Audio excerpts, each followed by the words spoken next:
নির্মাণ কাজ করছে ওয়াসা, তবে অপরিকল্পিতভাবে করছে বলে অভিযোগ আছে স্থানীয়দের। এ নিয়ে আরো জানাতে যুক্ত হচ্ছেন সহকর্মী তরিকুল ইসলাম। তরিকুল, সোয়ারেজ নির্মাণে কি কি সমস্যার কথা বলছেন স্থানীয়রা, আর সমস্যার সমাধানে কর্তৃপক্ষ কোনো উদ্যোগ নিয়েছে কি এখন পর্যন্ত?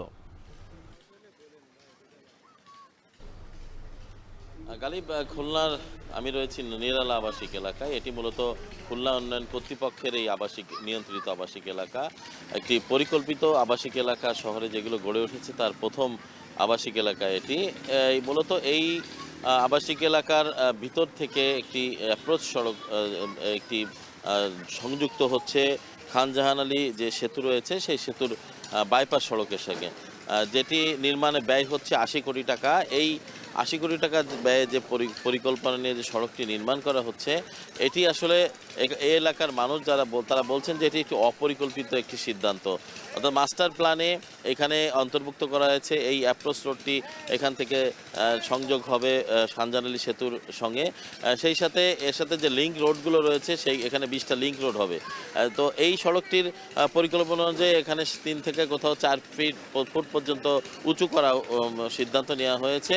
সেই অনুযায়ী কিন্তু ওয়াসাও কাজ করছে, সোয়ারেজের কাজ একই সাথে দুটো প্রকল্পের কাজ চলছে। অর্থাৎ কেডিএর একটি প্রকল্পের কাজ চলছে এবং ওয়াসার একটি প্রকল্পের কাজ চলছে। তো ওয়াসা কেডিএর যে নির্ধারিত যে তাদের যে পরিকল্পনা বা প্ল্যান রয়েছে, মাস্টার প্ল্যান, সেই অনুযায়ী তারাও এই সড়কটিতে যে তারা যে ম্যানহোল করছে সেইগুলো কিন্তু ৩ থেকে ৪ ফুট পর্যন্ত উঁচু করা হয়েছে। এবং এটি যে নির্মাণ হলে বা নির্মাণ কাজ সম্পন্ন হলে আগামীতে এই সড়কটি কিন্তু বসতবাড়ি থেকে যে বসতবাড়ি নিচু হয়ে যাবে। অর্থাৎ বসতবাড়ি থেকে ৪ ফুট বা কোথাও ৩.৫ ফুট পর্যন্ত এই সড়কটি উঁচু হবে। এতে কিন্তু রাস্তার দুই পাশে যে কয়েকশো বাড়ি রয়েছে, অনেক টাকা ব্যয়ে যে নির্মাণ করা হয়েছে এইসব বসতবাড়িগুলো, সেগুলো কিন্তু খুব মানুষগুলো কিন্তু বেকায়দায় পড়বে এবং অসুবিধার মুখে পড়বে বলে এখানকার স্থানীয় যারা রয়েছেন এই সড়কের সাথে সংযুক্ত যে বাড়ির মালিক রয়েছে তারা কিন্তু এই অভিযোগ করেছেন। কারণ এর সাথে যে ছোট ছোট যে অ্যাপ্রোচ রোডগুলো রয়েছে সেইগুলোতেও এখানে যেহেতু জলাবদ্ধতা সৃষ্টি হয় বর্ষাকালে, নিচু এলাকা, সেখানে কিন্তু এখানে ড্রেনেজ ব্যবস্থা অনুন্নত।